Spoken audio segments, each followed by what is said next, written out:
Et voilà, on se retrouve donc pour la dernière partie du dernier chapitre, et après nous aurons donc terminé le programme de terminale, et vous serez enfin tranquille avec tout cela. Et donc ce dernier chapitre, cette dernière partie de chapitre, en fait va nous permettre en chimie organique de sélectionner certains produits plutôt que d'autres. Et c'est ça toute la difficulté maintenant en chimie organique.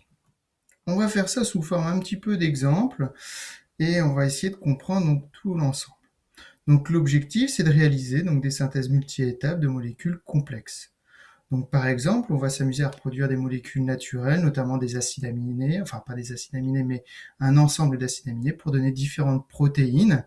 Ces protéines, ce sont donc bien des acides aminés qui s'assemblent dans un sens ou dans un autre, et ça change complètement leurs propriétés. Et aussi, on pourra partir d'une molécule que l'on peut trouver dans la nature, totalement naturelle, mais que l'on voudra donc améliorer pour ses capacités, par exemple, à soigner. Et donc ça se fait aussi très bien. Donc deux exemples, vous avez donc à gauche donc l'acide acétylsalicylique que vous connaissez tous, c'est l'aspirine, qui au départ était l'acide salicylique qu'on trouvait très facilement dans le saule, en fait, dans le bois de saule. Très pratique, ça soignait déjà très bien. Et on a rajouté donc un petit groupement acétyl, et ça nous a permis donc d'avoir maintenant l'aspirine qui soigne beaucoup mieux, qui a toutes ses vertus. Donc le fait que ce soit antithrombotique, c'est-à-dire que ça fluidifie le sang, donc ça a des effets bénéfiques comme négatifs d'ailleurs, cet effet-là. C'est aussi antipyrétique, donc antifièvre, et puis tout ce qui est antidouleur. Donc très pratique, cette aspirine, très facile à synthétiser à partir de l'acide salicylique qu'on trouve très facilement dans la nature, et on rajoute simplement donc le groupe acétyl. Donc en fait c'est la deuxième partie ici qu'on ajoute. Vous avez aussi un autre exemple, c'est le Taxol qu'on trouve dans les ifs centenaires. On peut trouver ça dans les ifs un peu plus jeunes, mais en général il faut les faire vieillir assez longuement. En tout cas, donc laisser grandir l'arbre. Et une fois qu'on a donc ces arbres, il faut donc 6 ifs pour avoir 2 grammes de Taxol. Ce qui est énorme, puisque aux États-Unis, il y a quelques années, il nous en fallait 25 kg par an. On avait à peu près les mêmes besoins en Europe. Donc vous imaginez bien tous les arbres qu'il fallait abattre pour obtenir cette molécule.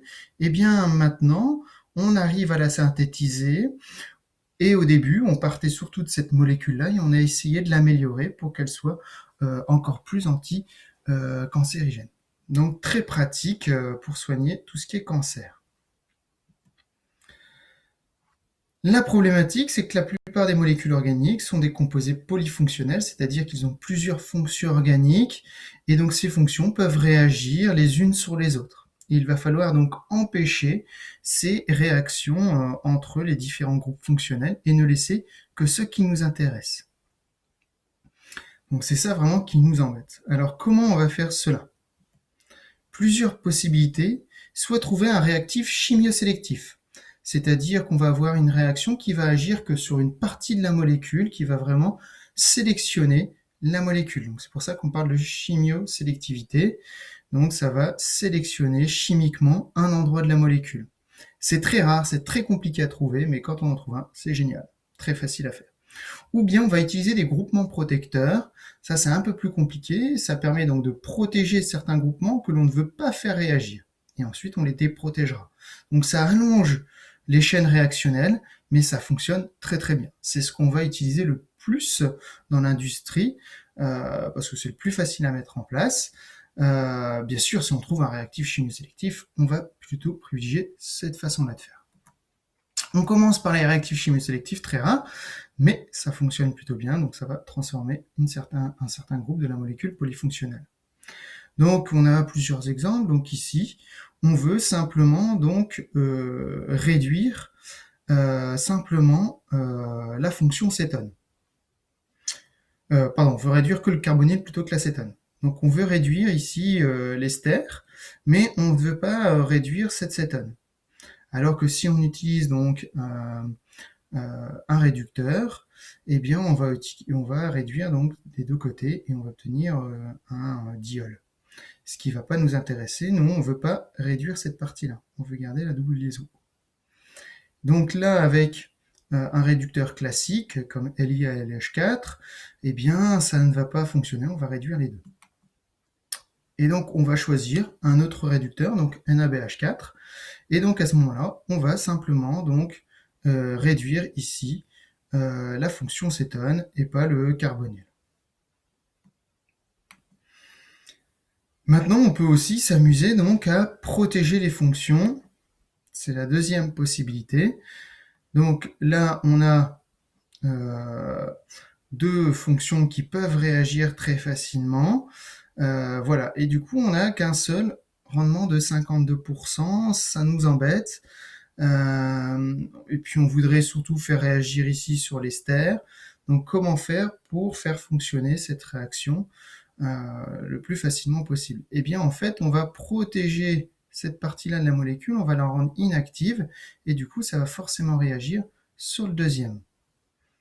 Donc, bien sûr, il va falloir trouver une protection qui ne fonctionne que sur cette fonction chimique-là. Donc, il va falloir trouver un réactif chimiosélectif. Mais bon, ça, on en connaît plusieurs, par contre. Donc, c'est le cas ici de notre réactif, ici, donc notre diol, qui va venir se connecter sur l'acétone. Et on obtient donc cette protection, on appelle ça un acétal. Donc on le protège, ensuite on va faire notre réaction, donc du coup ça va réagir sur cette partie-là de la molécule, sur la partie de l'ester. On fait donc notre réaction, et ensuite on va enlever le groupe protecteur pour retrouver notre fonction cétone. C'est ce qu'on appelle donc la déprotection. Donc ça se fait en 3 étapes, protection, réaction et déprotection. C'est ce qui est le plus efficace et ce qui est le plus simple à trouver. Donc bien sûr, nos réactions de protection doivent être avec un rendement très proche de 100%, sinon ça ne fonctionne pas. Et bien sûr, comme je vous ai dit, ça doit être sélectif, ça doit protéger au bon endroit, et il faut savoir déprotéger la bonne partie de la molécule, sinon ça ne sert à rien. Donc l'exemple le plus typique, c'est la synthèse peptidique. Donc par exemple pour la synthèse de l'ocytocine, qui est une protéine, donc un assemblage d'acides aminés.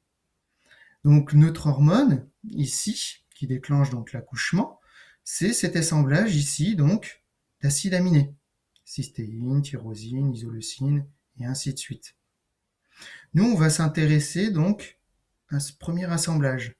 Donc la glycine sur la leucine. Donc en général, on colle toujours nos acides aminés dans ce sens-là. On commence par cette partie-là, donc on commencera par la glycine, puis la leucine, et on terminera par la fonction azote. Donc c'est parti pour cette addition entre glycine et leucine.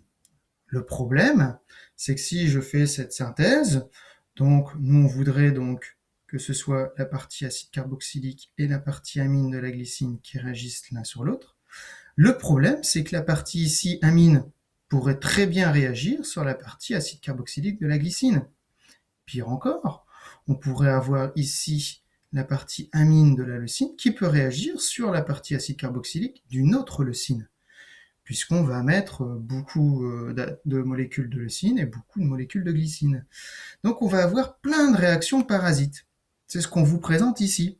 On peut donc avoir leucine plus leucine, on aurait un assemblage d'acides aminés le, ou bien un gli-gli, ou bien un gli-le, alors qu'on voulait le gli, ce qui est plutôt embêtant. Donc on va avoir plein de réactions parasites, donc ça c'est plutôt gênant. Alors comment faire? Il va falloir protéger donc la fonction amine de la leucine, ainsi que la fonction acide carboxylique de la glycine, et comme ça on n'aura plus qu'une seule possibilité de réaction. Comment faire? Eh bien on va commencer par protéger, pourquoi pas ici, notre fonction amine de la leucine. Pour cela, on va utiliser ce groupement ici, qu'on appelle le groupement benzyloxycarbonyle. Donc souvent on note CBZ pour ne pas se casser la tête. Donc on va former, ça va réagir très très bien. On va mélanger de la glycine avec ce CBZ et on obtient du CBZLE. Bien sûr, il faut savoir déprotéger, c'est-à-dire retrouver la fonction amine. Pour cela, il suffit donc de faire une réaction d'hydrogénolyse, qui se fait sans aucun problème et qui sera spécifique. Bien sûr, il nous faut aussi protéger notre glycine en protégeant donc la partie acide carboxylique. Donc là, on va former un ester, du coup, ça va être beaucoup moins réactif avec donc cette addition ici. Donc on obtient cet acide carboxylique protégé, donc notre glycine protégée, et donc la déproduction se fait très facilement en milieu acide en fait. Donc il suffit de passer en milieu acide et c'est déprotégé. Donc maintenant qu'on a nos deux molécules, eh bien, on va pouvoir les faire réagir. Donc, on prend notre leucine et notre groupe protecteur, on obtient CBZLE. On protège le groupe carboxyle ici, donc de la glycine, et on obtient donc notre glycine protégée sur l'acide carboxylique. On fait réagir ces deux molécules, tac tac. Donc, on a bien forcément cette amine-là qui va réagir sur cet acide carboxylique. Il n'y a pas d'autre réaction possible. On obtient quasiment un rendement de 100% du coup, et on a bien du coup de l'eugli. Alors du l'eugli bien sûr protégé, d'accord.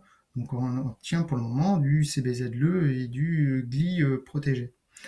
Donc parfois on notera glipé. Pour déprotéger, eh bien on l'avait dit tout à l'heure, une hydrogénolyse pour déprotéger avec le CBZ ici, et puis on passe en milieu acide, c'est pour ça qu'on met des H+, pour enlever toute la partie de l'ester ici pour déprotéger la partie de l'acide carboxylique. Et on obtient bien notre succession d'acides d'aminés, donc le gli, comme on le voulait. Une fois qu'on a fait ça, eh bien, on n'a plus qu'à continuer. On va donc protéger toujours l'acide carboxylique de la partie glycine. Et puis, on va protéger donc la partie amine de l'acide aminé suivant et on va faire réagir donc cette nouvelle molécule, là, notre le gli, protégé sur la glycine, avec le nouvel acide aminé protégé sur son amine, et ainsi de suite. C'est comme ça qu'on fait donc cette réaction et cette création donc de protéines. Vous voyez que ça va demander beaucoup d'étapes, très compliquées, avec des pertes forcément à chaque étape, et c'est ça qui pose grandement problème. Et c'est là où on voit que notre corps est extrêmement bien foutu, puisque ça, notre corps, c'est très facilement synthétiser une hormone. Donc c'est pour ça qu'on cherche encore à trouver des êtres vivants, biologiques en tout cas, pour synthétiser donc ces protéines, naturellement, et non en passant donc par une synthèse chimique qui restera compliquée. Voilà.